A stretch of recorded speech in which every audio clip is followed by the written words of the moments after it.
classmates say he was kind, easygoing, also a very promising athlete, and nobody here can quite believe that the fentanyl crisis has now hit their community. Nothing like this has ever happened like so close to us, I feel like.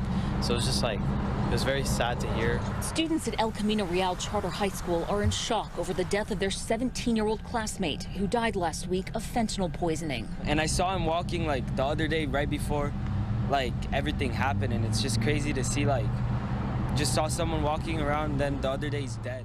No parent should ever have to mourn the loss of a child, but that's exactly what one Fullerton mom has been grappling with as she deals with the tragic death of her 17-year-old daughter.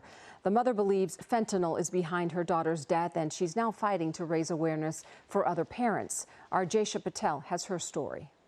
Giovanna, Mark, we spoke with the teen's mother, who says she has a message for parents watching. She says she hopes some good can come out of this tragic situation and raise awareness about fentanyl. Krista Cornejo is mourning the loss of her 17-year-old daughter, Trinity, visiting the field she used to play softball at. This is how she remembers her daughter. Gracious, kind, a fierce protector of the underdog. A rapid increase in fentanyl overdoses is taking the lives of more Hawaii residents. KITV4's Kristen Concilio explains how the abuse of opioids has become a public health emergency here in the islands. University of Hawaii freshman Cal Epstein was just 18 years old when he died from fentanyl poisoning in 2020. A devastating loss to his close-knit family, still struggling to cope with the reality of what's become a public health crisis throughout the nation. A local teenager dead from a suspected fentanyl overdose, and now Prince William County Police are addressing how they are trying to combat fentanyl dangers. Fox 5's Tisha Lu spoke exclusively with the teenager's family, joining us live tonight from Manassas with more on that. Tisha? 17-year-old Christopher Curry Jr. grew up in this Manassas neighborhood playing basketball and also skateboarding in this cul-de-sac where we are tonight. And by all accounts, he had everything going in his favor. An honor student at Osborne High School, a job, and a bright future ahead. After graduation, he was planning to study engineering at Morgan State University. It all came to an abrupt end nearly 2 weeks ago when his father says he discovered the 17-year-old lifeless in his bedroom.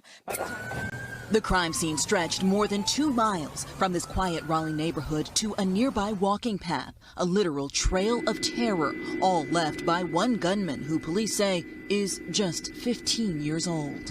An officer down. We have an officer down. The first shots came just after 5 p.m. as neighborhood kids were getting off the school bus. Naisha Royal was at home and heard screams outside. A neighbor's kids were knocking, banging on the door. I'm telling her, like, open the door, something's going on.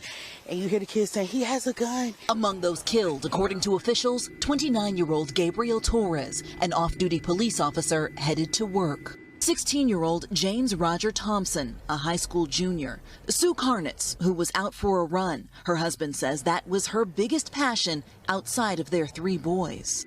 Nicole Connors, a caregiver at heart, dedicated to her husband and their dog, Sammy. And 35-year-old Mary Marshall, set to get married in just 2 weeks. Blaine, none of it makes sense if police said anything about a possible motive. Unfortunately, not yet, Lester. In fact, police are not saying what led up to that shooting, only that the entire thing is still under investigation. But we are learning more about charges. Tonight, the DA's office confirms that